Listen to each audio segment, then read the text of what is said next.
Hi, Hancock Bison. Thank you for tuning in. Thank you for listening. I'm so glad you're here. I think you're going to love this story that I have for you tonight. This one's called The Little Red Fort. So the first thing that I want to share with you about this book is the genre. We're going to consider this a folktale because it's based off another folktale. So it is like a fairy tale, a folktale with a twist. And once you start reading and you start listening, you'll hear which other folktale it's trying to sound like and trying to be like. This is just a good fun fiction story, but we're going to call it a folktale, and you'll see why. The author is Brenda Mayer, pictures by Sonia Sanchez. Look at these beautiful end papers.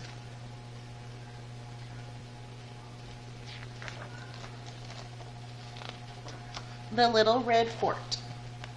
Oh, the other thing I was going to tell you about this book is that this is a Texas 2x2 book, and so it's considered some of the best quality literature that's out there right now for kids your age. Ruby's mind was always full of ideas. And take time to look at all the illustrations on this page. One day she found some old boards. "Who wants to help me build something?" she asked her brothers. Oscar Lee pretended not to hear her. Rodrigo gave her a look that could melt popsicles. Jose almost fell off the fence. "You don't know how to build anything," they said. Ruby shrugged. "Then I'll learn." And she did. "Who wants to help me draw the plans?" Ruby asked. The boys clutched their sides and howled with laughter. "Not me," said Oscar Lee. "I don't think so," said Rodrigo. "No way," said Jose. "I'm too busy." "Fine," said Ruby. "I'll draw them myself." And she did. So this kind of reminds me of when we're in Makerspace in our library, and I tell you guys, before you start building and creating, it's always important to have a plan. So that way you have your plan, your thoughts and ideas already on paper, and then you're ready to move into the building part. And planning also helps you think about problems. What happens if problems arise? And that sort of thing. Satisfied with her plans, Ruby asked, "Who wants to help me gather the supplies?" "Not me," said Oscar Lee. "I don't think so," said Rodrigo. "No way," said Jose. "I'm too busy." "Fine," said Ruby. "I'll gather them myself." And she did. When all the supplies were gathered, Ruby asked, "Who wants to help me cut the boards?" "Not me," said Oscar Lee. "I don't think so," said Rodrigo. "No way," said Jose. "I'm too busy." "Fine," said Ruby. "I'll cut them myself." I mean, are they really busy? Look at this. He's on his tablet. He's listening to music. He's in some magazines, which is all fine, but I think they could help, right? And she did. Oh, these are tools that are very sharp, so luckily Mom is helping out with this. When all the boards were neatly cut, Ruby sang, "Who wants to help me hammer in the nails?" "Not me," said Oscar Lee. "I don't think so," said Rodrigo. "No way," said Jose. "I'm too busy." "Fine," said Ruby. "I'll hammer them myself." And she did.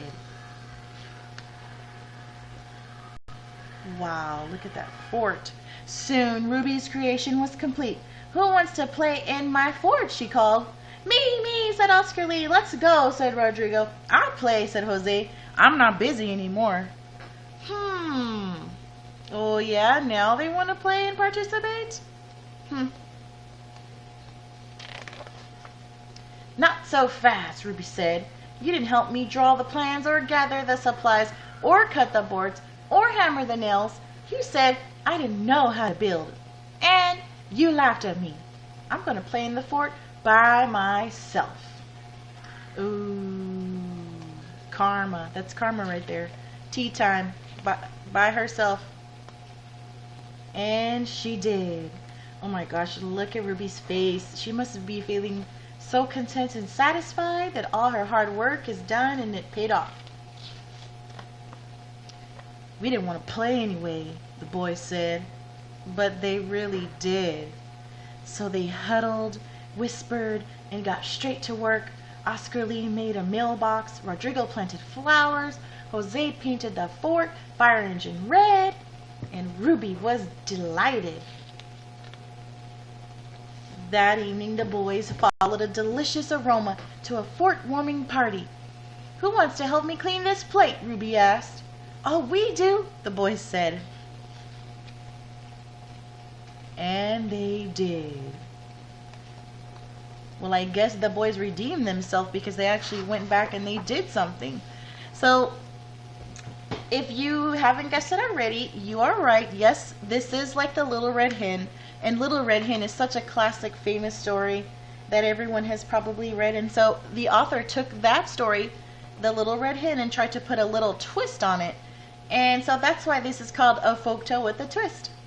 I heard from some pre-K students that they were in their homes and their parents were helping them build forts, and this author gives you a few ideas of forts you could build in your home. So I thought, oh, this is cute. I will go ahead and read this story because it reminds me of our little pre-K students. There's a sofa fort, a kitchen chair fort, a bunk bed fort, and a snow fort. We couldn't build a snow fort here, but some people who read all across the nation could.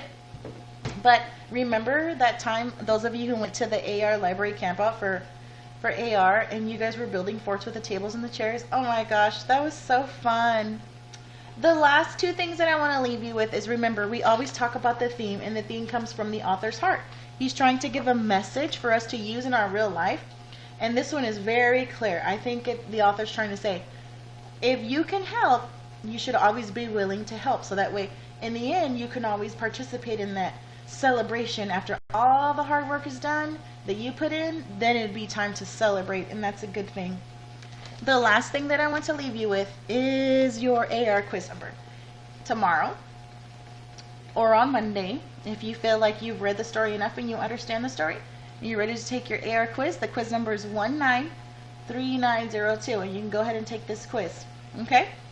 Alright, boys and girls, that's it. I will see you later. Have a good night. Bye. Thank you.